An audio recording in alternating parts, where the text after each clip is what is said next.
राक्षस से लड़ने के लिए राक्षस बनना पड़ेगा। दोस्तों आज हम एक्सप्लेन करने वाले हैं हाल ही में नेटफ्लिक्स पर ताजा रिलीज हुई वेब सीरीज ग्लोरी के सीजन 1 को। और ये सीरीज अभी के टाइम पर बहुत ही ट्रेंड में चल रही है। इसको IMDb पर 8.2 की शानदार रेटिंग्स मिली है। दोस्तों इस वेब सीरीज को अभी के टाइम पे काफी पसंद किया जा रहा है। बाकी मैंने हाल ही में मटका किंग वेब सीरीज को भी एक्सप्लेन किया था और उस वीडियो पे जो आपने प्यार लुटाया है वो यकीनन काबिले तारीफ है। उसके लिए आपका तहे दिल से शुक्रिया। खैर चलिए बिना और टाइम वेस्ट किए शुरू करते हैं ग्लोरी वेब सीरीज का एक्सप्लेनेशन। कहानी की शुरुआत देवेंद्र सिंह नाम के लड़के से होती है जो नोएडा में रहता है। पहले वो हरियाणा के शक्तिगढ़ में रहा करता था, लेकिन एक खौफनाक हादसे ने सब कुछ बदल दिया। अब देव वहां कभी वापस नहीं जाना चाहता, लेकिन शक्तिगढ़ अभी भी देव का पीछा नहीं छोड़ रहा। शक्तिगढ़ एक ऐसी जगह है जहां नेशनल लेवल के बॉक्सर तैयार किए जाते हैं। देव के पिता रघुबीर सिंह का भी यही सपना था कि देव एक बड़ा बॉक्सर बने, लेकिन देव ऐसा नहीं कर पाया। देव की लाइफ में हुए कुछ हादसों ने उसे अंदर तक तोड़ कर रख दिया है, जिन्हें वो आज भी भुला नहीं पा रहा है। इसके बाद हमारी मुलाकात होती है देव के पिता रघुबीर सिंह से, जो कि हरियाणा के सबसे पॉपुलर कोच है। लोग उन्हें बहुत इज्जत से कोच सर बुलाते हैं। कोच सर ने निहाल सिंह नाम के एक तगड़े बॉक्सर को तैयार किया है, जो कि ओलंपिक में जाने के लिए एकदम रेडी है। फिलहाल निहाल वहां एक ट्रायल मैच खेल रहा होता है और उसका मैच देखने के लिए काफी बड़े बड़े लोग आए हुए हैं। वहां एक corrupt officer DSP Phogat, gangster type का बंदा कुकी यादव और सरपंच ढांडा भी मौजूद है, जिसका बहुत दबदबा भी है। अब बॉक्सिंग स्टार्ट होती है और कोच सर के सिखाए दाव पेच का इस्तेमाल करके निहाल सामने वाले बॉक्सर को धूल चटा देता है और आराम से मैच जीत लेता है। मैच खत्म होने के बाद हम गुड़िया नाम की लड़की को देखते हैं, जो फुटबॉल ग्राउंड में निहाल के आने का इंतजार कर रही थी। उन दोनों की बातों से हमें पता चलता है कि आज ही उन्होंने दिल्ली भागने का प्लान बनाया है। दरअसल गुड़िया निहाल की गर्लफ्रेंड है और वो प्रेग्नेंट भी है। और इसमें सबसे बड़ी बात तो ये है कि गुड़िया खुद कोच रघुबीर सिंह की बेटी है। वो दोनों दिल्ली निकलने के लिए पूरी तरह से तैयार ही थे कि तभी वहां मास्क पहने हुए कुछ लोग आ जाते हैं। उनके इरादे बिल्कुल भी ठीक नहीं लग रहे थे। वो सीधा निहाल से फाइट करने लगते हैं। निहाल गुड़िया को बचाने की पूरी कोशिश करता है, लेकिन वो लोग तादाद में काफी ज्यादा थे, इसलिए निहाल उनका सामना नहीं कर पाता। वो मास्क वाले आदमी बहुत ही बेरहमी से निहाल को जान से मार देते हैं। दूसरी तरफ जब मास्क वाला बंदा गुड़िया के साथ जबरदस्ती कर रहा था, तो वो उसकी आंखों में मेजर पेन घुसेड़ देती है, लेकिन वो लोग गुस्से में गुड़िया को भी बुरी तरह पीट कर अधमरी हालत में छोड़ जाते हैं। इसके बाद सीन देव पर शिफ्ट होता है, जो नोएडा के एक बार में बाउंसर की जॉब करता है। वहां वो एक लड़के को देखता है जो एक लड़की के साथ मिसबिहेव कर रहा था। जब देव उसे रोकने की कोशिश करता है तो वो बंदा सीधा देव पर गन तान देता है। ये देखकर देव का पारा हाई हो जाता है और वो उस बंदे को बहुत बुरी तरह पीट देता है। जब बीच बचाव में होटल मालिक आता है तो देव उसको भी पटक खनी दे डालता है, लेकिन इस झगड़े का नतीजा ये निकलता है कि देव को अपनी नौकरी से हाथ धोना पड़ता है। दूसरी तरफ हम रविंद्र को देखते हैं, जो हरियाणा से दूर एक ट्रैक्टर फैक्ट्री में काम करता है। वो देव का ही सगा भाई है। जब रवि अपना काम कर रहा था तभी अचानक से सामने वाला बंदा उसे टक्कर मार देता है। गलती उसी की थी, लेकिन वो लोग उल्टे रविज पर ही हावी होने लगते हैं। रवि को बहुत तेज गुस्सा आ रहा था, लेकिन किसी तरह वो खुद को कंट्रोल कर लेता है। रवि ने पिछले 5 सालों से किसी पर हाथ नहीं उठाया है और वो अपनी जिंदगी शांति से जी रहा है, इसलिए रवि उनसे माफी मांगकर आगे बढ़ता जाता है। तभी अचानक से रवि के पास एक कॉल आता है। कॉल सुनते ही वो तुरंत अपने भाई देव को कॉल करता है और उससे कहता है कि हमें अभी शक्तिगढ़ वापस चलना होगा। देव साफ मना कर देता है कि उसने वो शहर हमेशा के लिए छोड़ दिया है और वो वहां कभी नहीं जाएगा। तब रवि उसे बताता है कि हमें अपनी बहन गुड़िया के लिए वहां जाना ही पड़ेगा। देव ने जब गुड़िया का नाम सुना तो वो पूरी तरह से शॉक्ड रह गया कि आखिर उसकी बहन गुड़िया के साथ क्या हुआ है। अगले दिन देव शक्तिगढ़ पहुंच जाता है, लेकिन वो अपने पिता रघुबीर सिंह से बिल्कुल नहीं मिलना चाहता। उसके पिता फिलहाल हॉस्पिटल में हैं और थोड़ी देर बाद वहां रविंदर भी आ जाता है। रविंदर ने केप और सनग्लासेस पहने हुए थे और वो लोगों की नजरों से बचकर छुपने की कोशिश कर रहा था। वहां काफी मीडिया वाले भी मौजूद थे और रविंदर के इस तरह छुपने से लगता है कि उसने पास्ट में जरूर कुछ ऐसा कांड किया है जिससे वो दुनिया से छुपाना चाहता है। हॉस्पिटल के अंदर इंस्पेक्टर अरविंद कोच सर से मिलने आता है। वहीं पर निहाल सिंह की डेड बॉडी भी पड़ी थी और कोच सर बस उसी के सामने उदास बैठे हुए थे। कोच सर ने निहाल को ओलंपिक के लिए 8 साल तक कड़ी ट्रेनिंग देकर तैयार किया था, लेकिन अचानक ये दर्दनाक हादसा हो गया। अरविंद पूछता है कि क्या निहाल की किसी से कोई दुश्मनी थी। इस पर कोच सर बताते हैं कि निहाल नेशनल स्पोर्ट इंस्टीट्यूट यानी NSI में ट्रेनिंग करता था और वहां शक्ति बॉक्सिंग क्लब के लड़के भी आते थे। कोच सर को पूरा शक है कि ये काम उसी क्लब के लड़कों ने किया है, इस क्लब का असल मालिक विजू सांगवान है, जो अपने लड़कों को बॉक्सिंग के लिए तैयार करता है। तभी वहां जोना हजारिका नाम की एक रिपोर्टर पहुंचती है और वो सीधा विजू सांगवान से तीखे सवाल करने लगती है। वो उससे निहाल सिंह के मर्डर के बारे में पूछती है कि आखिर इस सब के पीछे किसका हाथ हो सकता है। जोना को शक था कि इस मर्डर के पीछे खुद विजू सांगवान का हाथ है, क्योंकि निहाल ओलंपिक में जाने वाला था और उसके रहते विजू के लड़कों को ये मौका नहीं मिल पाता, इसलिए शायद उसने निहाल को रास्ते से हटा दिया। लेकिन विजू सांगवान पलटकर जवाब देता है कि मेरे लड़के रिंग के अंदर अपने सारे दांव पेच आजमाते हैं, लेकिन रिंग के बाहर वो किसी से फालतू नहीं उलझते। मेरी सोच इतनी छोटी बिल्कुल नहीं है। आगे हम देखते हैं कि सभी लोग गुड़िया को देखने हॉस्पिटल आते हैं, जहां देव की मुलाकात कोच सर से होती है। लेकिन इन दोनों के बीच इतनी नफरत है कि वो एक दूसरे से ठीक से बात तक नहीं करते। अब देव और रविंदर बस ये जानना चाहते हैं कि आखिर उनकी बहन के साथ ये दरिंदगी किसने की है। उन्हें लगता था कि कोच सर को सिर्फ निहाल की ही फिक्र है, लेकिन कोच सर कहते हैं कि गुड़िया मेरी भी बेटी है और मुझे भी इस बात का बहुत गहरा दुख है। तभी अचानक गुड़िया की तबीयत बिगड़ने लगती है और डॉक्टर तुरंत आकर उसे चेक करते हैं। जैसे ही देव और बाकी लोग हॉस्पिटल से बाहर आते हैं, उनकी मुलाकात निहाल सिंह के पिता से होती है। अपने बेटे की मौत से टूट चुके निहाल के पिता कोच सर के सामने फूट फूट कर रोने लगते हैं। लेकिन वहीं पर निहाल का छोटा भाई हुकुम सिंह भी था। उसका मानना था कि ये सब कुछ कोच सर की वजह से ही हुआ है। अगर उन्हें निहाल और गुड़िया के बारे में पता था तो उन्होंने इसे रोकने के लिए कुछ क्यों नहीं किया। इतना ही नहीं, हुकुम सिंह गुड़िया के बारे में भी उल्टी सीधी बातें बोलते हुए उसे छिनाल तक कह देता है। ये सुनकर देव का खून खौल उठता है। वो सीधा हुकुम की गर्दन पकड़ लेता है और कहता है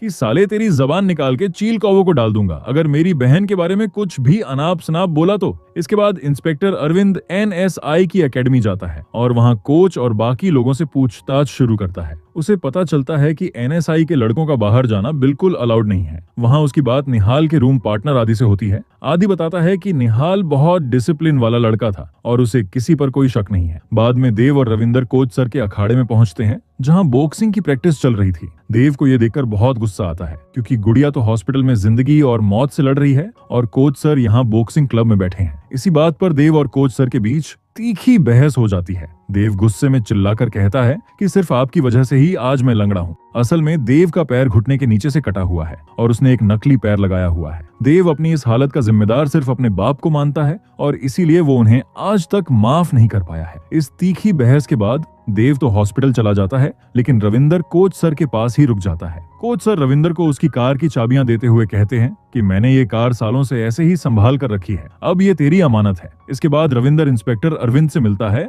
और यहाँ हमें पता चलता है कि वो दोनों बहुत अच्छे दोस्त हैं। अरविंद रविंदर को समझाता है कि उसे अब बहुत सतर्क रहना होगा। वो कहता है कि शक्ति बॉक्सिंग क्लब वाले तुझे ढूंढ रहे हैं। तू भले ही 5 साल बाद वापस लौटा है, लेकिन उनके दिलों में तेरे लिए आज भी उतनी ही नफरत है, इसलिए तुझे बचकर रहना चाहिए। इधर हॉस्पिटल में देव गुड़िया के पास ही बैठा था। कुछ देर बाद गुड़िया को होश आता है, जिसे देखकर देव को बहुत तसल्ली मिलती है। गुड़िया तुरंत निहाल के बारे में पूछती है कि वो कैसा है। देव झूठ बोल देता है कि वो बिल्कुल ठीक है। फिर देव गुड़िया से उन हमलावरों के बारे में पूछता है कि आखिर वो कौन थे। गुड़िया बताती है कि उन लोगों ने मास्क पहने हुए थे, इसलिए वो उनका चेहरा नहीं देख पाई, लेकिन हाथापाई में उसने एक आदमी की आंख जरूर फोड़ दी है। देवेंद्र कहता है कि शाबाश बेटा, पर तू टेंशन मत ले, दूसरी हम फोड़ देंगे। गुड़िया को चॉकलेट खाने का मन करता है तो रविंदर और देव चॉकलेट लेने बाहर जाते हैं। जैसे ही वो दोनों हॉस्पिटल से बाहर आते हैं, रिपोर्टर जोना हजारिका उनके पास आकर सवाल जवाब करने लगती है। देव उससे बात करने के मूड में बिल्कुल नहीं था। वो साफ कह देता है कि हमें तुमसे कोई बात नहीं करनी है और बेहतर होगा कि तुम हमसे दूर ही रहो। लेकिन जाते जाते जोना रविंदर को अपना कार्ड थमा जाती है। इसके बाद दोनों भाई उसी फुटबॉल ग्राउंड में पहुंचते हैं जहां निहाल और गुड़िया पर हमला हुआ था। वो वहां सबूत ढूंढने लगते हैं कि तभी वहां एक छोटा लड़का आता है जिसके मुंह पर वैसा ही मास्क लगा हुआ था। वो उससे वो मास्क ले लेते हैं और अब वो बस ये जानना चाहते हैं कि ये मास्क आया कहां से। रात के वक्त रविंदर और देव एक पेट्रोल पंप पर खड़े थे। देव कुछ सामान लेने अंदर गया था कि तभी वहां शक्ति बॉक्सिंग क्लब का बॉक्सर धर्म आ धमकता है। यहाँ हमें पता चलता है कि धर्म का छोटा भाई अर्जुन भी एक बॉक्सर था। रविंदर और अर्जुन के बीच एक बॉक्सिंग मैच हुआ था, जिसमें रविंदर ने अर्जुन को ऐसा नॉकआउट किया कि अर्जुन की जान ही चली गई। इसी वजह से रविंदर पिछले 5 सालों से शक्तिगढ़ वापस नहीं आया था और अर्जुन का भाई धर्म तब से ही रविंदर को ढूंढ रहा है। देखते ही देखते धर्म के आदमी देव पर टूट पड़ते हैं और उसे बुरी तरह पीटने लगते हैं। देव शुरुआत में तो उन पर भारी पड़ता है, लेकिन वो तादाद में इतने ज्यादा थे कि देव उन्हें संभाल नहीं पा रहा था। देव चाहता था कि रविंद्र उसकी मदद करे, लेकिन रविंद्र ने 5 सालों से किसी पर हाथ नहीं उठाया था, इसलिए वो खुद को रोक रहा था। जिस पे देवेंद्र कहता है कि साले ये तेरा करवा चौथ का व्रत तोड़ और बचा मुझे। अपने भाई को इस तरह पिटते हुए देख और गुड़िया का कोच कर रविंदर का सब्र टूट जाता है। रविंदर एक एक मुक्के में सबको हवा में उड़ा देता है, लेकिन काफी ठुकने के बाद वो सब इन दोनों को चारों तरफ से घेर लेते हैं। इसके बाद दोनों भाई मिलकर उन लोगों की बुरी तरह से धुलाई कर देते हैं। अपने आदमियों को पिटता देख धर्म अपनी गन निकाल लेता है, लेकिन तभी वहां कोच सर पहुंच जाते हैं और दूसरी तरफ से धर्म का साथ देने विजू सांगवान भी आ जाता है। विजू सांगवान कोच सर को धमकी देते हुए कहता है कि एक दिन में एक घर से एक ही अर्थी निकले तो ज्यादा अच्छा है। ये सुनकर कोच सर, देव और रविंदर के पैरों तले जमीन खिसक जाती है। दरअसल हॉस्पिटल में गुड़िया की जान जा चुकी है। ये खबर सुनकर वो तीनों तुरंत हॉस्पिटल की तरफ भागते हैं। वहां पहुंचकर वो देखते हैं कि किसी ने गुड़िया को बहुत बेरहमी से मारा है। किसी ने गुड़िया की छाती पर कैंची से कई वार करके उसे मौत के घाट उतार दिया था। अपनी बहन की ये हालत देखकर दोनों भाई पूरी तरह से टूट जाते हैं और गुस्से से पागल हो जाते हैं। अब सीन फ्लैशबैक में उस रात पर शिफ्ट होता है जब गुड़िया ने उन मास्क वाले हमलावरों में से एक की आंख फोड़ दी थी। वो 4 लोग थे और उनमें से जिस लड़के की आंख फूटी थी उसका नाम सन्नी था। सन्नी अपनी फूटी आंख के साथ अपने मामा कुकी यादव के पास पहुंचता है। कुकी यादव उस वक्त कुछ लोगों को बहुत बेरहमी से पीट रहा था। जब कुकी यादव को पता चलता है कि ये तो उसका भांजा सन्नी है, तो वो उसे तुरंत हॉस्पिटल लेकर जाता है। गुड़िया का क्रियाकर्म हो चुका था। रवि और देव जब उसकी अस्थियां लेने पहुंचे तो ये उनके लिए दुनिया का सबसे मुश्किल काम था। उनके कदम जैसे जमीन से चिपक गए थे और अपनी लाडली बहन को इस हाल में देखकर दोनों का कलेजा फटा जा रहा था। दोनों भाई वहां फूट फूट कर रोते हैं क्योंकि गुड़िया उन दोनों की जान थी। इधर कहानी में एंट्री होती है सरपंच ढांडा की, जिससे मिलने डीएसपी फोगाट पहुंचता है। ढांडा जितना अमीर है उतना ही रसूखदार भी। डीएसपी जैसे अफसर उसकी उंगलियों पर नाचते हैं। ढांडा को किसी इंसान से ज्यादा अपने भैंसे सुल्तान से प्यार है, जिसकी सुख सुविधा के लिए वो हमेशा नई नई भैंसें लाता रहता है। डीएसपी फोगाट वही करता है जो ढांडा का हुक्म होता है। दूसरी तरफ देव और रवि इंस्पेक्टर अरविंद को बताते हैं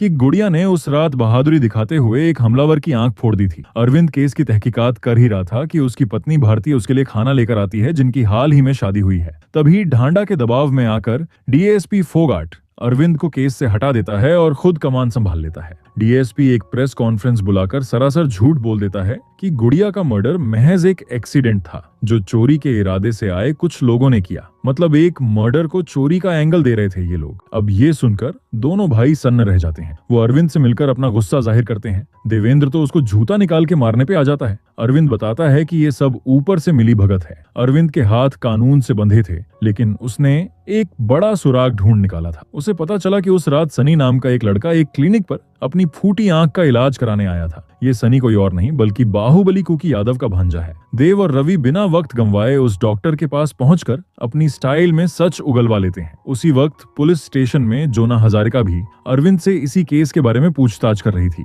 तभी अरविंद के पास देव का कॉल आता है और जोना भी सनी का नाम सुन लेती है। अब देव और रवि के सामने सबसे बड़ी चुनौती सनी तक पहुंचना था, क्योंकि वो कुकी यादव की भारी सिक्योरिटी के बीच रहता था। तब कोच सर उनकी मदद के लिए आगे आते हैं और बताते हैं कि उन्होंने सारी सेटिंग कर दी है। वो देव का नाम एक बॉक्सिंग मैच में जुड़वा देते हैं ताकि वो लोग अंदर घुस सके। कुकी यादव अपने भांजे सनी को वहां कलेक्शन के काम पर लगा देता है। वहां रवि का मुकाबला एक ऐसे खूंखार बॉक्सर से होता है जिसके शरीर पर पेन किलर के ढेर सारे इंजेक्शन लगाए गए थे ताकि उसे चोट महसूस न हो। रवि बड़ी चालाकी से उसकी जांघ पर वार करता है और उसे बुरी तरह हरा देता है। तभी देव की नजर सनी पर पड़ती है और वो रवि को इशारा करता है। वो सनी को पकड़ने के लिए उसका पीछा करते हैं, लेकिन उनके पहुंचने से पहले ही कोई जेसीबी से सनी को कुचलकर मौत के घाट उतार देता है। रवि उस कातिल को देख लेता है और देव को उसके बारे में बताता है। तभी वहां पुलिस की गाड़ियां पहुंच जाती हैं। अरविंद जब सन्नी की डेड बॉडी को देखता है तो वो पूरी तरह से हैरान रह जाता है, क्योंकि सन्नी को बहुत ही बेरहमी से मारा गया था। अरविंद को लगता है कि ये काम रवि और देव का है। वो तुरंत उन्हें कॉल करता है और कहता है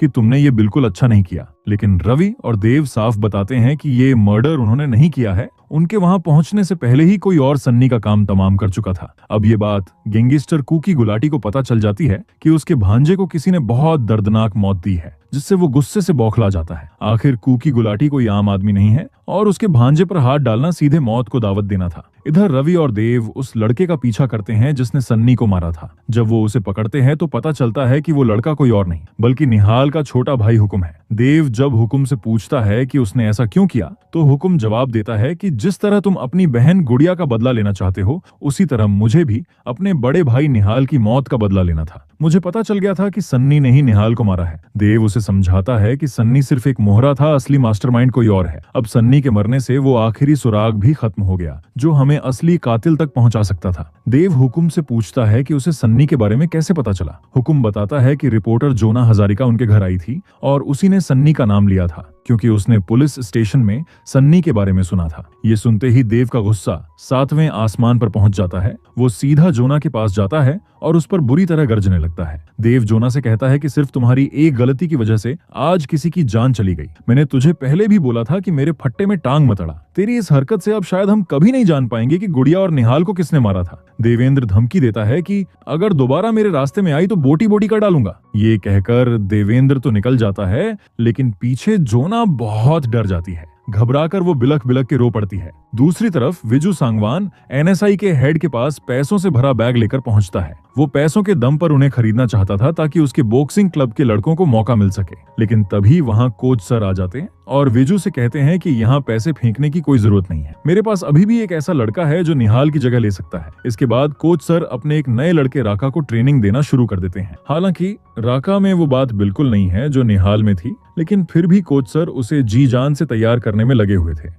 इधर देव और रवि एक जगह बैठकर आगे की प्लानिंग कर रहे थे। देव रवि को बताता है कि उसे सन्नी के पास से कुछ चीजें मिली हैं, जिनमें उसकी अंगूठी और उसका मोबाइल शामिल है। अगर हम उसकी कॉल हिस्ट्री निकाल लें तो पता चल जाएगा कि सन्नी ने मरने से पहले आखिरी बार किससे बात की थी। जब वो कॉल हिस्ट्री चेक करते हैं तो एक बहुत बड़ा सुराग हाथ लगता है। सन्नी के पास जो आखिरी कॉल आया था वो एनएसआई के अंदर मौजूद एक फोन से किया गया था। ये बात तो साफ थी कि निहाल के कंपटीशन में शक्ति बॉक्सिंग क्लब वाले थे, लेकिन अब ये पक्का करना था कि एनएसआई में वो नंबर किसके थे। मुसीबत ये थी कि मीडिया के अलावा कोई भी बाहरी इंसान एनएसआई के अंदर नहीं जा सकता। इसलिए रवि मजबूर होकर जोना को कॉल करता है और उससे अपनी बदतमीजी के लिए माफी मांगता है। असल में उन्हें जोना की मदद चाहिए थी क्योंकि सिर्फ वही एनएसआई के अंदर जाकर पता लगा सकती थी। जोना अपनी गलती सुधारने के लिए उनकी बात मान लेती है। अगले दिन जोना एनएसआई पहुंचती है जहां उसकी मुलाकात कोच पेनिकर से होती है। कोच पेनिकर उसे पूरा एनएसआई घुमाने लगते हैं। इसी बीच जोना लगातार अपने मोबाइल से उस नंबर पर कॉल करती रहती है ताकि रिंग की आवाज से उसे ढूंढ सके। जल्द ही जोना को पता चल जाता है कि वो एक पब्लिक फोन बूथ है, ना कि किसी एक इंसान का। ये बात एकदम तय हो गई कि सन्नी को उसी जगह से ऑर्डर दिए जा रहे थे। लेकिन अब सबसे बड़ा सवाल ये था कि एनएसआई के अंदर से सन्नी को कॉल कर कौन रहा था। इसका पता लगाने के लिए रवि के पिता उसे आइडिया देते हैं कि सिर्फ एक ही रास्ता बचा है। रवि को एक बॉक्सर के तौर पर एनएसआई के अंदर जाना होगा ताकि वो वहां रहकर लोगों पर नजर रख सके और असली कातिल को ढूंढ निकाले। ये खतरनाक प्लान दरअसल कोच सर का था, लेकिन देव इस प्लान के सख्त खिलाफ था। वो रवि से साफ कह देता है कि चाहे जो हो जाए तू उस जगह के अंदर बिल्कुल नहीं जाएगा। रवि देव को समझाता है कि मैं एनएसआई सिर्फ बॉक्सिंग करने नहीं बल्कि ये पता लगाने जा रहा हूँ कि हमारी गुड़िया को किसने मारा। देव बिल्कुल नहीं चाहता था कि कोच सर रवि को ट्रेनिंग दे। इस पर रवि कहता है कि अगर ऐसा है तो तू मेरा कोच बन जा। देव राजी हो जाता है और रवि की ट्रेनिंग स्टार्ट हो जाती है। 15 दिन के अंदर उनका एक इमरजेंसी ट्रायल मैच था जिसे जीतकर ही रवि एनएसआई में जा सकता था, लेकिन ट्रेनिंग इतनी जल्दी असर नहीं दिखा रही थी। फिलहाल रिंग में रवि सिर्फ राका से मार खा रहा था। राका ने उसे इतना पीटा कि उसके माथे पर गहरी चोट लग गई। कुछ देर बाद वहां अरविंद की पत्नी भारती आ जाती है। भारती और रवि के बीच थोड़ी नजदीकियां बढ़ रही थीं। भारती रवि को समझाती है कि तुम मेहनत बहुत अच्छी कर रहे हो, लेकिन एक बॉक्सर को तैयार करना देव का नहीं बल्कि कोच सर का काम है। तुम्हें सिर्फ गुड़िया के बारे में सोचना चाहिए क्योंकि तुम्हारा असली मकसद तो गुड़िया को इंसाफ दिलाना है। भारती की ये बातें रवि के दिमाग में बैठ जाती हैं और वो कोच सर से कोचिंग लेने लगता है। जब देव ने ये देखा तो उसे बहुत बुरा लगा क्योंकि उसने रवि को इसके लिए सख्त मना किया था। रवि उसे समझाता है कि हमारा टारगेट एनएसआई के अंदर घुसना है, ना कि बॉक्सिंग मैच जीतना। अब कोच सर की हार्डकोर ट्रेनिंग स्टार्ट होती है। उस वक्त रवि का वजन सिर्फ 65 किलो था, लेकिन ट्रायल के लिए उसे 72 किलो करना जरूरी था। कोच सर उससे जमकर मेहनत करवाते हैं और एक सख्त डाइट फॉलो करवाते हैं जिससे उसका वजन 72 किलो हो जाता है। इमरजेंसी ट्रायल से ठीक 2 दिन पहले रवि और राका का एक मैच होता है जिसमें रवि राका को हरा देता है, लेकिन कोच सर रवि की कुछ गलतियां पकड़ लेते हैं और गुस्से में उसे छड़ी से पीटने लगते हैं। ये देखकर देव भड़क जाता है। वो तुरंत रिंग में आता है और अपने ही पिता से बुरी तरह झगड़ने लगता है। देव साफ चेतावनी देता है कि आज के बाद मेरे भाई को छड़ी से छुआ भी तो मुझसे बुरा कोई नहीं होगा। देव के वहां से जाने के बाद कोच सर रवि से कहते हैं कि शायद मुझे देव के सामने तुझ पर हाथ नहीं उठाना चाहिए था। इसी बीच राका कोच सर के पास आता है और कहता है कि मैं आपकी सारी चाल समझ गया हूँ। आप एनएसआई में मुझे नहीं बल्कि अपने बेटे रवि को भेजना चाहते हैं। ओलंपिक के सपने मुझे दिखाए और भेज रवि को रहे हो, जबकि मैंने इस कंपटीशन के लिए दिन रात एक कर दिया। इसके बाद राका उनका क्लब छोड़ देता है और सीधा शक्ति बॉक्सिंग क्लब पहुंच जाता है। वहां वो विजू सांगवान से कहता है कि तुम्हारे बॉक्सर से मैं नहीं रविंद्र लड़ने वाला है, और वो उसे कच्चा चबा जाएगा। आखिरकार ट्रायल मैच का दिन आ जाता है। राका को लग रहा था कि मैच उसके और रवि के बीच होगा, लेकिन जब नाम अनाउंस होते हैं तो पता चलता है कि रवि के सामने राका नहीं बल्कि धर्म खड़ा है। धर्म बहुत ही खूंखार बॉक्सर है और काफी सालों से लड़ रहा है। उसका नाम सुनते ही रवि अंदर तक डर जाता है। धर्म असल में अर्जुन का ही बड़ा भाई है और आज वो रिंग में अपने भाई की मौत का बदला लेने उतरा है। रवि की घबराहट देखकर कोच सर उसे समझाते हैं कि हम यहाँ सिर्फ एक ही मकसद से आए हैं, और वो है हमारी गुड़िया के कातिल तक पहुंचना। तुझे बस वही याद रखना है। धर्म और रवि के बीच भयंकर फाइट शुरू हो जाती है, लेकिन रवि का दिमाग अभी भी पास्ट में उलझा था। उसे वो मैच याद आ रहा था जब उसकी फाइट अर्जुन से हुई थी। उस वक्त रेफरी पूरी तरह बिके हुए थे और अर्जुन को जबरदस्ती ज्यादा पॉइंट्स देकर आगे किया जा रहा था। तब कोच सर ने रवि से कहा था कि जीतने का सिर्फ एक ही रास्ता है और वो है अर्जुन को नॉकआउट करना। कोच सर के कहने पर रवि ने अर्जुन को एक ऐसा सॉलिड पंच मारा था कि वो वहीं नॉकआउट हो गया, लेकिन जब वो काफी देर तक नहीं उठा तो लोगों में खलबली मच गई। असल में अर्जुन बेचारा मर चुका था। उस दिन रवि को बहुत गहरा सदमा लगा था, क्योंकि वो कभी किसी की जान नहीं लेना चाहता था। उसी दर्दनाक हादसे के बाद रवि ने हमेशा के लिए बॉक्सिंग छोड़ दी थी, क्योंकि अर्जुन उसका दोस्त था। अपने ही हाथों अपने दोस्त की जान ले लेना किसी सदमे से कम नहीं है। अतीत की कड़वाहट इतनी ज्यादा थी कि रवि ने शक्तिगढ़ तक छोड़ दिया था, क्योंकि अर्जुन की मौत के बाद धर्म के लोग उसके पीछे पड़े थे। अब रिंग में वही पुराना इतिहास दोहराया जा रहा था। धर्म ने रवि को एक ऐसा जबरदस्त पंच मारा कि वो सीधे जमीन पर आ गिरा। सबको लगा कि रवि नॉकआउट हो चुका है और अब वो दोबारा नहीं उठ पाएगा, लेकिन तभी रवि ने अपनी आंखों में वही पुराना जुनून समेटा और खड़ा हो गया। कोच सर ने उसे चिल्लाकर उसका मकसद याद दिलाया कि ये मैच जीतना सिर्फ उसका सपना नहीं, बल्कि गुड़िया को इंसाफ दिलाने की पहली सीढ़ी है। फिर क्या था, रवि एक नए अवतार में धर्म पर टूट पड़ा और इस बार उसने धर्म को ऐसा नॉकआउट किया कि पूरा स्टेडियम सन्न रह गया। रवि ये मैच जीत चुका था। जीत के बाद रवि सीधे इंस्पेक्टर अरविंद के घर पहुंचा, लेकिन वहां अरविंद नहीं बल्कि उसकी पत्नी भारती थी। उन दोनों के बीच एक अनकही सी बॉन्डिंग बन रही थी। भारती ने रवि को घर के अंदर बुलाया। रवि कुछ पल के लिए हिचकिचाया, लेकिन जब भारती ने कहा कि ऐसा मौका दोबारा नहीं मिलेगा तो वो अंदर चला गया। अगली सुबह हम देव को देखते हैं, जिसके पैर का इन्फेक्शन अब काफी बढ़ चुका था और उसे चलने में भी तकलीफ हो रही थी। रवि उसे सलाह देता है कि इसे हल्के में मत लो और तुरंत हॉस्पिटल जाकर दिखाओ। दूसरी तरफ रिपोर्टर जोना जब मार्केट में थी तो कुछ गुंडे उसे परेशान करने लगे। भागते वक्त जोना गिर गई, तभी वहां से गुजर रही भारती उसकी मदद के लिए आगे आई। भारती ने जोना को उन लोगों से सावधान रहने को कहा और सलाह दी कि पैर की मोच काफी गंभीर लग रही है, इसलिए उसे डॉक्टर को दिखा लेना चाहिए। इधर देव रवि को NSI छोड़ने पहुंचता है। देव उसे आखिरी बार याद दिलाता है कि वो वहां बॉक्सिंग के लिए नहीं बल्कि गुड़िया के कातिल को बेनकाब करने जा रहा है। देव का सबसे बड़ा शक शमशेरा पर था, क्योंकि निहाल के हटने के बाद उसी वेट कैटेगरी में शमशेरा का रास्ता साफ हुआ था। रवि जैसे ही NSI के अंदर कदम रखता है, उसकी मुलाकात रोडोल्फो से होती है, जो उसे सख्त नियम समझाता है कि एक बार अंदर आने के बाद वो बाहर नहीं जा सकता, वरना वो डिस्क्वालीफाई हो जाएगा। वहां रवि की मुलाकात निहाल के रूममेट आदि से होती है। जब रवि ने निहाल और शमशेरा के रिश्तों के बारे में पूछा तो आदि ने बताया कि वो दोनों रिंग के बाहर जानी दुश्मन थे और हमेशा कुत्ते बिल्लियों की तरह लड़ा करते थे।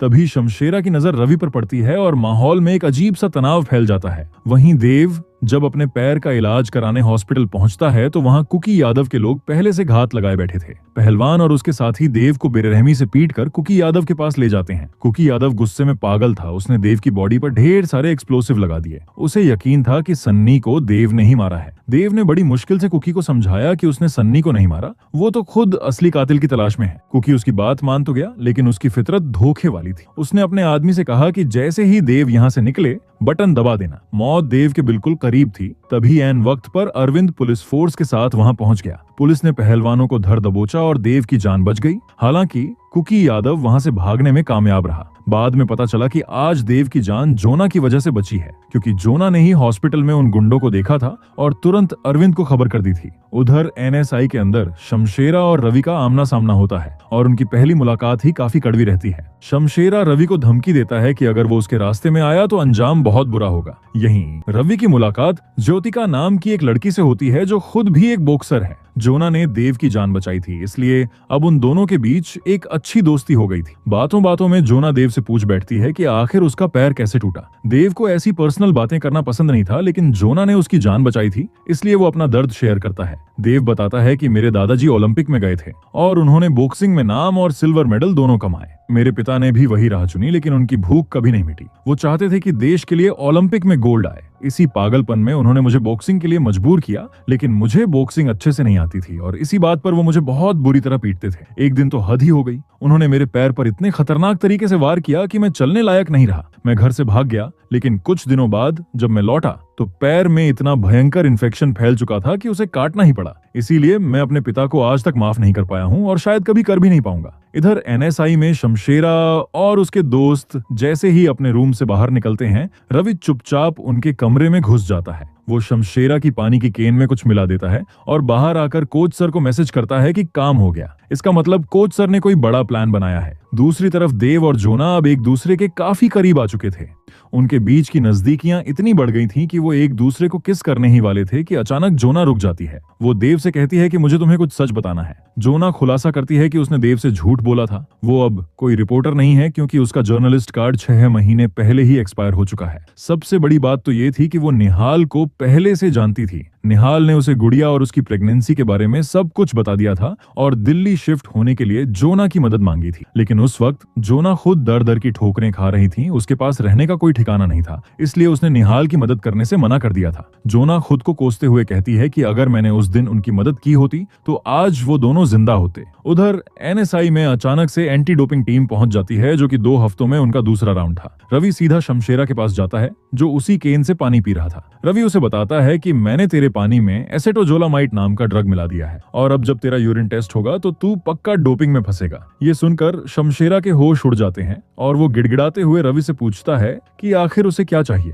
रवि और देव को पूरा शक था कि गुड़िया के मर्डर में शमशेरा का ही हाथ है, इसलिए वो सच उगलवाना चाहते थे। शमशेरा कसम खाकर कहता है कि जिस रात निहाल का मर्डर हुआ उस रात वो एनएसआई से बाहर गया ही नहीं था। वो अपना राज खोलते हुए बताता है कि वो गे है और उस रात वो असिस्टेंट कोच रोडोल्फो के साथ कमरे में था। इस सच से ये बात तो साफ हो गई कि शमशेरा बेगुनाह है। शमशेरा घबराते हुए रवि से इस ड्रग का तोड़ पूछता है। तब रवि मुस्कुराकर कहता है कि मैंने तेरे पानी में कुछ नहीं मिलाया था, तू आराम से अपना टेस्ट दे सकता है। कहानी वापस देव और जोना पर आती है। तभी जोना का ध्यान सन्नी की उस अंगूठी पर जाता है। वो अंगूठी कोई आम अंगूठी नहीं बल्कि एक स्मार्ट रिंग थी। जब वो दोनों उस रिंग की डिटेल निकालते हैं तो उनके होश उड़ जाते हैं, क्योंकि वो रिंग सन्नी के नाम पर रजिस्टर थी ही नहीं। देव ने पता लगा लिया था कि वो स्मार्ट रिंग ज्योतिका के नाम पर रजिस्टर है, जो खुद एक बॉक्सर है और एनएसआई में ही मौजूद है। ये बात पता चलते ही रवि सीधा ज्योतिका के पास पहुंचता है। अब ये राज खुल चुका था कि उस रात फोन बूथ से सन्नी को कॉल ज्योतिका ने ही किया था।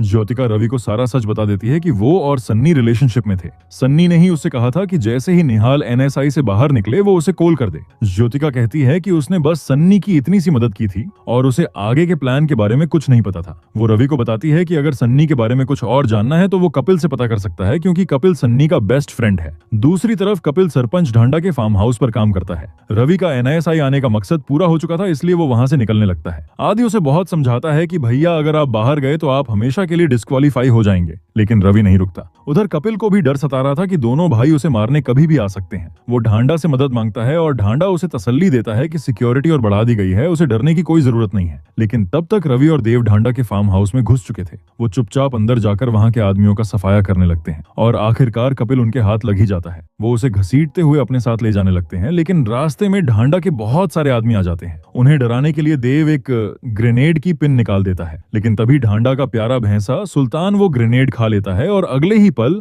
सुल्तान के चीथड़े उड़ जाते हैं। इस अफरा तफरी का फायदा उठाकर देव और रवि कपिल को लेकर वहां से निकल जाते हैं। जब ढांडा वहां पहुंचता है तो अपने सुल्तान की ये हालत देखकर वो बौखला जाता है, क्योंकि वो उस भैंसे को अपने बेटे से भी ज्यादा प्यार करता था। एक सेफ जगह पर पहुंचकर देव रवि और कोच सर कपिल से पूछताछ शुरू करते हैं। कपिल सच उगल देता है कि उस रात सन्नी के साथ वो भी मौजूद था। वो बताता है कि ये सब करने का ऑर्डर उन्हें डीनो ने दिया था, लेकिन डीनो को भी ये ऑर्डर किसी अनजान शख्स से मिला था। कपिल एक ऐसा सच बताता है जिसे सुनकर तीनों के पैरों तले जमीन खिसक जाती है। वो बताता है कि उन्हें इतने सारे पैसे निहाल को नहीं बल्कि सिर्फ गुड़िया को जान से मारने के लिए मिले थे। निहाल तो बस बीच में आ गया, इसलिए मारा गया। वो लोग आगे कुछ पूछ पाते कि तभी वहां पुलिस की गाड़ियां आ जाती हैं। रवि किसी तरह वहां से बच निकलता है, लेकिन कोच सर और देव पुलिस के हत्थे चढ़ जाते हैं। वहां सरपंच ढांडा भी मौजूद था, जो गुस्से में पागल था। वो उन्हें वहीं मारना चाहता था, लेकिन डीएसपी फोगाट उसे समझाता है कि यहाँ मारा तो इंक्वायरी बैठ जाएगी, इसलिए इन्हें जेल ले जाना ज्यादा सही होगा। पुलिस जब जब उन्हें लेकर जा रही थी तो रास्ते में जोना मिलती है और कोच सर चुपके से जोना के कान में कुछ कह देते हैं।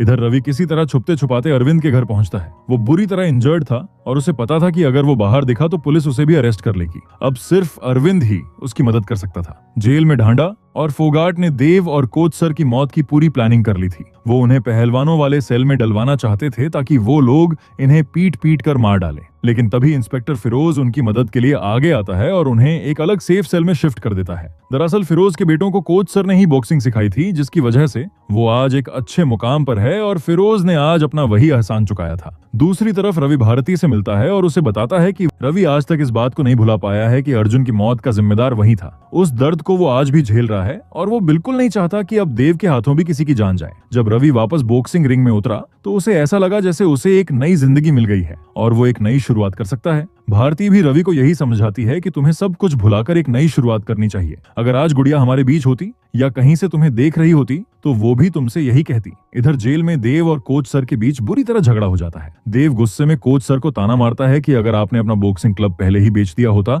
तो आज हमारी ये हालत कभी नहीं होती। उसी क्लब की वजह से तो एक बार गुड़िया की जान जाते जाते बची थी। दूसरी तरफ विजू सांगवान ने अपने बॉक्सर के तौर पर धर्म सिंह को सिलेक्ट कर लिया था, लेकिन ये बात राका को बिल्कुल हजम नहीं हो रही थी। जलन के मारे राका धर्म सिंह की गाड़ी के ब्रेक फेल कर देता है। जब धर्म रास्ते से जा रहा था और उसने ब्रेक लगाने की कोशिश की तो ब्रेक नहीं लगे और उसका एक भयंकर एक्सीडेंट हो जाता है। आगे हम देखते हैं कि रवि और इंस्पेक्टर अरविंद आपस में बात कर ही रहे थे कि तभी उन्हें किसी के आने की आहट सुनाई देती है। वो कोई और नहीं बल्कि डीएसपी फोगाट था। उसे पूरा डाउट था कि रवि यहीं पर छुपा हुआ है। उसका शक तब यकीन में बदल जाता है जब वो अरविंद के घर का एक कमरा चेक करता है और वहां रवि पकड़ा जाता है। इसी बात पर डीएसपी फोगाट तुरंत अरविंद को सस्पेंड कर देता है और रवि को घसीटते हुए अपने साथ ले जाता है। उधर जेल में पहलवान की गैंग देव और कोच सर पर जानलेवा हमला कर देती है। वो उन्हें बहुत बेरहमी से पीट रहे थे कि तभी डीएसपी फोगाट के पास एक कॉल आता है। उस कॉल में डीएसपी को ऑर्डर मिलता है कि देव और कोच सर को तुरंत छोड़ दिया जाए। इसके बाद रवि को भी रिहा कर दिया जाता है। लेकिन आखिर ऐसा क्या हुआ कि डीएसपी फोगाट को इन सभी को छोड़ना पड़ा? दरअसल इसके पीछे कोच सर की एक बड़ी डील थी। उन्होंने इन सब की रिहाई के बदले अपना बॉक्सिंग क्लब विजू सांगवान को बेच दिया था। जेल से बाहर आने के बाद रविदेव से कहता है कि अब हमें ये सब छोड़कर एक नई शुरुआत करनी चाहिए,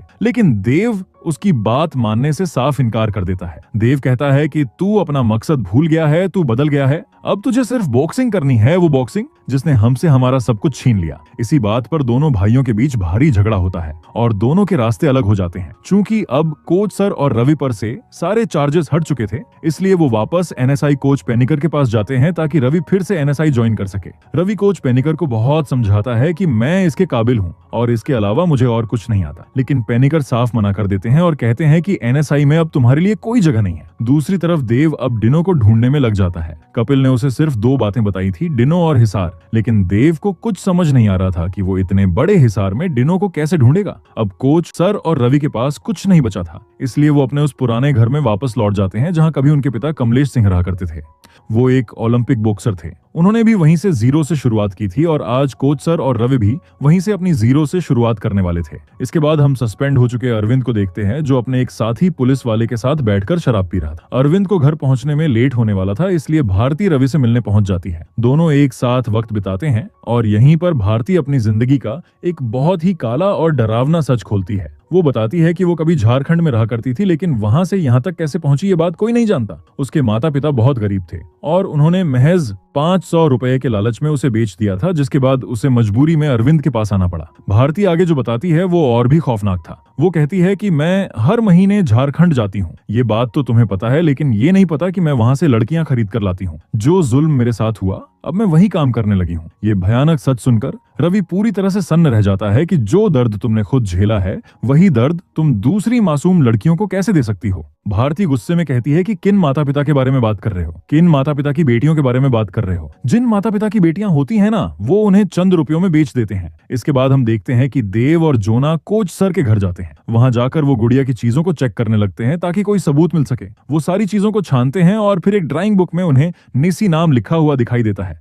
तभी देव को कुछ ऐसा मिलता है जिसे देखकर वो पूरी तरह से शॉक्ड रह जाता है। देव जो ढूंढ रहा था वो आखिरकार उसे मिल ही गया था। देव वहां से सीधा अरविंद के पास पहुंचता है और उसे कहता है कि तुम्हें अभी मेरे साथ चलना होगा। देव जोना को बताता है कि हरियाणा में हिसार का मतलब कोई जगह नहीं बल्कि एक किला या फोर्ट होता है और शक्तिगढ़ में सिर्फ एक ही किला है। इसलिए वो लोग रवि की कार लेकर सीधा उस जगह के लिए निकल पड़ते हैं। वहां पहुंचने पर अरविंद को कार के अंदर से एक पायल मिलती है और वो पायल किसी और की नहीं बल्कि भारती की थी। अरविंद को शक होता है कि शायद भारती और देव के बीच कुछ चल रहा है, लेकिन देव साफ बता देता है कि ये कार रवि की है, जो पूछना है उसी से पूछना। ये सुनते ही अरविंद वहां से चुपचाप चला जाता है। अब देव को अरविंद का साथ तो नहीं मिला, लेकिन जोना उसके साथ थी। वो दोनों नाव से नदी पार करके उस किले तक पहुंचते हैं। वहां जाकर पता चलता है कि ये एक रेड लाइट एरिया है जहां लड़कियां काम करती हैं। इसी जगह पर देव को अपनी तहकीकात करनी थी। वहां देव एक गूंगी बाहरी लड़की को डिनो की फोटो दिखाकर पूछता है कि क्या ये आदमी यहाँ पर है। वो लड़की बोल या सुन नहीं सकती थी, लेकिन पैसों की भाषा बहुत अच्छे से समझती थी। पैसों के लालच में वो इशारा करके बता देती है कि डिनो सामने वाले कमरे में है। देव तुरंत उस कमरे में घुसता है और डिनो को बुरी तरह पीटना शुरू कर देता है। तभी अचानक डिनो की हालत बिगड़ने लगती है। वो खून की उल्टी करता है और वहीं तड़पकर उसकी जान चली जाती है। तभी वहां निसी नाम की लड़की आती है और बताती है कि मुझे डिनो को नींद की दवाई देने के लिए कहा गया था, लेकिन मुझे नहीं पता था कि वो नींद की दवाई नहीं बल्कि कुछ और था। निसी ये तो बता देती है कि उसे वो दवाई किसने दी थी, लेकिन तभी वहां ढेर सारे गुंडे आ जाते हैं। वो देव पर हमला करने ही वाले थे कि देव किसी तरह अपनी जान बचाकर वहां से भाग निकलता है। वो सीधा जोना के पास पहुंचता है और दोनों वहां से निकल जाते हैं। दूसरी तरफ अरविंद सीधा अपने घर पहुंचता है और गुस्से में वो पायल भारती के सामने रख देता है। भारती समझ जाती है कि अरविंद को रवि और उसके अफेयर के बारे में सब पता चल चुका है। सच्चाई सामने आते ही अरविंद हैवान बन जाता है और भारती को जान से मारने की कोशिश करता है। फिर वो रवि को कॉल करता है और झूठ बोलता है कि भारती की तबीयत बहुत खराब है, तू जल्दी घर आ जा। अरविंद के सिर पर खून सवार था, लेकिन तभी भारती हिम्मत करके उठती है और खुद को बचाने के लिए अरविंद पर वार कर देती है। इसी हाथापाई में गलती से गन चल जाती है और गोली सीधा अरविंद को लगती है, जिससे वो वहीं मारा जाता है। थोड़ी देर बाद जब रवि वहां पहुंचता है तो अरविंद की डेड बॉडी देखकर वो पूरी तरह सन्न रह जाता है, क्योंकि ये बहुत बड़ा बवाल था। वो तुरंत कोच सर को वहां बुलाता है और कहता है कि हमें इस मामले को सुलझाना होगा। तभी रवि के पास कोच पेनिकर का कॉल आता है, जो उसे अगले दिन सुबह 6 बजे ही एनएसआई ज्वाइन करने के लिए बुलाते हैं। कोच सर को लगता है कि रवि के पास ये एक बहुत बड़ा मौका है जिसे उसे किसी भी हाल में नहीं गंवाना चाहिए। इसलिए वो सारी जिम्मेदारी अपने ऊपर ले लेते हैं और अरविंद की बॉडी के टुकड़े करके उसे नदी में फेंक आते हैं। अगली सुबह ठीक 6 बजे रवि एनएसआई ज्वाइन कर लेता है, क्योंकि कोच पेनिकर ने उसे जो मौका दिया था वो उसे हरगिज नहीं खोना चाहता था। वहीं दूसरी तरफ भारतीय पुलिस स्टेशन जाती है और अरविंद की गुमशुदगी की रिपोर्ट दर्ज करवाते हुए कहती है कि उसका पति गायब हो गया है। इधर अरविंद के साथ काम करने वाले एक पुलिस वाले ने डीएसपी फोगाट को बताया कि कल तक तो अरविंद मेरे साथ ही था और फिर वो देव के साथ कहीं चला गया। ये सुनकर डीएसपी फोगाट का पूरा शक देव पर जाता है कि अरविंद को उसी ने गायब किया है। दूसरी तरफ देव सुराग ढूंढने के लिए अरविंद के घर पहुंचता है। वो घर का कोना कोना छान मारता है, लेकिन उसे कुछ भी नहीं मिलता। थोड़ी देर में अरविंद की माँ वहां आ जाती है और देव से कहती है कि जो चाहिए ले जाओ। तभी देव के दिमाग में निसी की वो बात क्लिक करती है कि डिनो को दवाई मिलाने के लिए एक बहुत खूबसूरत औरत ने कहा था जिसके कंधे पर एक टैटू है। देव को तुरंत समझ आ जाता है कि वो औरत कोई और नहीं बल्कि भारती है। तभी भारती गन तानते हुए वहां आ जाती है। वो देव से कहती है कि गुड़िया को उसी ने मारा है और अब वो उसे भी जान से मार देगी, क्योंकि गुड़िया उसके धंधे के बीच में आ रही थी। यहीं पर एक फ्लैशबैक सीन आता है जहां गुड़िया और निहाल फुटबॉल ग्राउंड में मिलते हैं। दोनों वहां भागने की प्लानिंग कर रहे थे। जब गुड़िया वापस अपने घर लौट रही थी तो रास्ते में उसे निसी मिलती है। निसी के पीछे कुछ गुंडे पड़े हुए थे तो गुड़िया उसे बचाने के लिए अपने घर ले आती है। गुड़िया निसी से कहती है कि आज रात तुम यहीं रुको, कल मेरे पिता आ जाएंगे तो सब ठीक हो जाएगा। टाइम पास करने के लिए गुड़िया उसे एक ड्राइंग बुक देती है और उसी बुक पर गुड़िया उसका नाम निसी लिखती है। इधर एनएसआई में रवि अपने अगले नॉकआउट मैच की जी जान से तैयारी कर रहा था। जो भी ये नॉकआउट मैच जीतेगा वो सीधा ओलंपिक में जाएगा। कोच सर भी वहां आ जाते हैं और रवि को समझाते हैं कि ये हमारे पास आखिरी चांस है, इसके बाद हमें कोई मौका नहीं मिलेगा। वापस देव और भारती पर आते हैं। भारती ने देव को बंधक बना लिया था। देव उससे पूछता है कि आखिर उसने ऐसा क्यों किया, गुड़िया ने उसका क्या बिगाड़ा था। भारती जवाब देती है कि गुड़िया की वैसे तो कोई गलती नहीं थी, लेकिन वो गलती से मेरे धंधे के बीच में आ गई थी, इसलिए उसे रास्ते से हटाना पड़ा। इससे पहले कि देव कुछ और पूछता, भारती उसे ब्लैकमेल करते हुए कहती है कि जोना अब हमारे कब्जे में है। अगर तुम उसे जिंदा देखना चाहते हो तो कल पुलिस स्टेशन जाकर अरविंद के मर्डर का इल्जाम अपने सिर ले लेना। जोना की जान बचाने के लिए देव अगले दिन पुलिस स्टेशन जाता है और पुलिस वालों के सामने कन्फेस कर लेता है कि अरविंद को उसी ने मारा है। है और उसकी बॉडी के टुकड़े करके तालाब में फेंक दिया है। थोड़ी देर बाद भारती वहां भोली भाली औरत बनने का नाटक करते हुए आती है और डीएसपी फोगाट से रोते हुए कहती है कि उसे अपने पति की मौत का बदला चाहिए और वो देव को जिंदा नहीं छोड़ना चाहती। इसके बाद भारती अकेले में देव से मिलती है और कहती है कि गुड़िया बहुत अच्छी लड़की थी, लेकिन अगर आगे भी कोई मेरे धंधे के बीच आया तो मैं उसे ऐसे ही मारती रहूंगी। जाते जाते भारती देव को उस असली मास्टरमाइंड का नाम भी बता देती है जिसके इशारे पर यह सब हो रहा था। इसके बाद डीएसपी फोगाट देव का एनकाउंटर करने का एक अलग ही प्लान बनाता है। वो देव को कुकी गुलाटी के हवाले कर देता है ताकि कुकी उसे इतनी बेरहमी से मारे कि उसकी लाश तक किसी को ना मिले। लेकिन जब देव कुकी गुलाटी के पास पहुंचता है तो कुकी कहता है कि तूने मुझसे झूठ बोला था। अब कुकी को सच पता चल चुका था कि सन्नी को देव ने नहीं बल्कि हुकुम सिंह ने मारा है। वहां हुकुम सिंह भी बंधा हुआ था। कुकी पहले हुकुम को बहुत बुरी तरह मारता है और फिर देव पर अपना गुस्सा निकालता है, लेकिन इसी मारपीट के बीच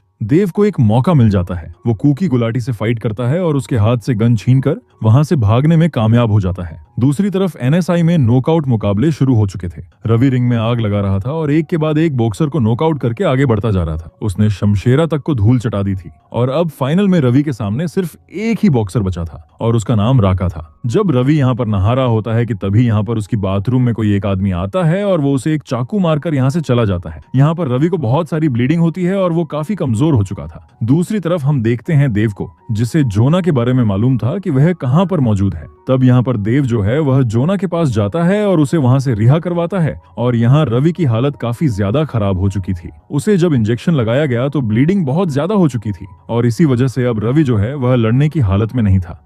यहाँ पर कोच सर ने भी उससे कह दिया था कि शायद वे लड़ नहीं पाएगा, लेकिन तभी यहाँ पर बिजू सिंह आ जाता है और यहाँ कोच सर को बिजू सिंह के ऊपर पूरा शक है कि इसी बंदे ने कुछ किया है। इसी वजह से कोच सर यहाँ बिजू सिंह से फाइट करने लगते हैं, लेकिन बिजू सिंह कहता है कि उसने भले ही बहुत सारी गलतियां की होगी, लेकिन इस तरह की ओछी गंदी सोच वाली हरकत वह कभी नहीं कर सकता। तभी हम देखते हैं कि देव भी यहाँ पर आ चुका था। रवि का आज बहुत बड़ा दिन था, लेकिन देव यहाँ रवि को कुछ बताना चाहता था, लेकिन देव ने नोटिस किया कि रवि का पूरा फोकस जो है वह आज के मैच पर है। अगर आज का मैच रवि जीत जाता है तो वह ओलंपिक में जा सकता था। उसने एक सपना देखा था, इसलिए देव जो है वह रवि को कुछ भी नहीं बताता है और मैच खत्म होने का इंतजार करता है। मैच खत्म होने से पहले यहाँ बिजू सिंह जो है वह राका से मिलता है। बिजू सिंह यहाँ राका से कहता है कि ऐसी ओछी हरकत तू ही कर सकता है। तब राका कहता है कि वह जीतने के लिए कुछ भी कर सकता है। कोच सर यहाँ पर रवि से कहते हैं कि एक आखिरी मौका है, सारे दांव पेच आज ही इस्तेमाल करने हैं, लेकिन रवि यहाँ अधमरी हालत में लड़ रहा था। इसी वजह से राका जो है वह आगे चल रहा था और कहीं ना कहीं रवि जो है वह इस मैच को हार रहा था। तभी हम देखते हैं कि देव जो है वह कोच सर से कहता है कि मुझे आपसे कुछ बात करनी है। कोच सर कहते हैं कि मैच के बाद ही वह सारी बात कर पाएगा, लेकिन यहाँ हमें मालूम चलता है कि भारती ने जो देव के कान में किसी का नाम लिया था ना,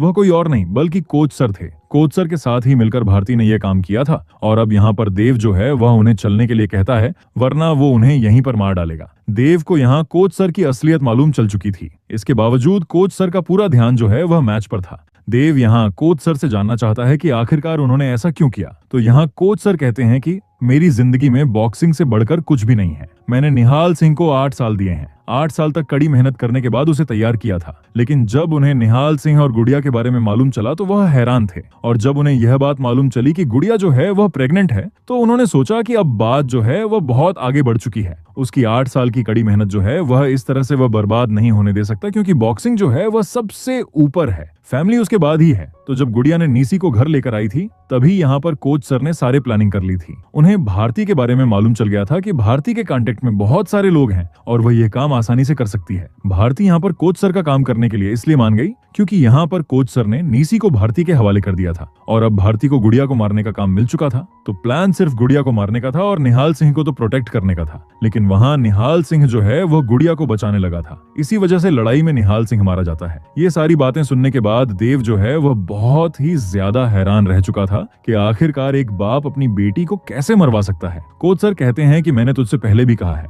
और अभी भी यही बात कहूंगा कि बॉक्सिंग से ऊपर कोई भी नहीं है। यहाँ देव को कोच सर की हैवानियत के बारे में कुछ और मालूम चलता है कि निहाल तो मर चुका था और गुड़िया जो है वह हॉस्पिटल में थी, और अब जब गुड़िया को होश आया तो कोच सर उसके बाजू में बैठे हुए थे। कोच सर यहाँ पर गुड़िया को बातें सुना रहे थे कि तेरी वजह से मेरी 8 साल की मेहनत जो है वह खराब हो गई है। यहाँ गुड़िया को मालूम चल चुका था कि कोच सर ने ही निहाल को मरवाया है, तो यहाँ गुड़िया जो है वह चिल्लाने लगी थी। ये देखकर कोच सर ने गुड़िया को यहाँ जान से मार डाला था। ये सारी बातें जानने के बाद देव का गुस्सा 7वें आसमान पर था। वो कोच सर से कहता है कि इतनी हैवानियत के बाद अब तेरा जिंदा रहने का कोई सवाल ही पैदा नहीं होता। लेकिन कोच सर के चेहरे पर डर की जगह एक अजीब सी खुशी थी। वो देव से कहते हैं कि आज उनका सबसे बड़ा सपना पूरा होने जा रहा है, क्योंकि रवि राका को हराकर मुकाबला जीत चुका है और अब वो ओलंपिक में जाने के लिए एकदम रेडी है। कोच सर की ये पागलपन वाली खुशी देखकर देव को समझ नहीं आ रहा था कि वो इस इंसान का क्या करे, लेकिन एक बात तय थी कि वो उसे जिंदा नहीं छोड़ेगा। देव कोच सर को गोली मारने ही वाला था कि तभी वहां डीएसपी फोगाट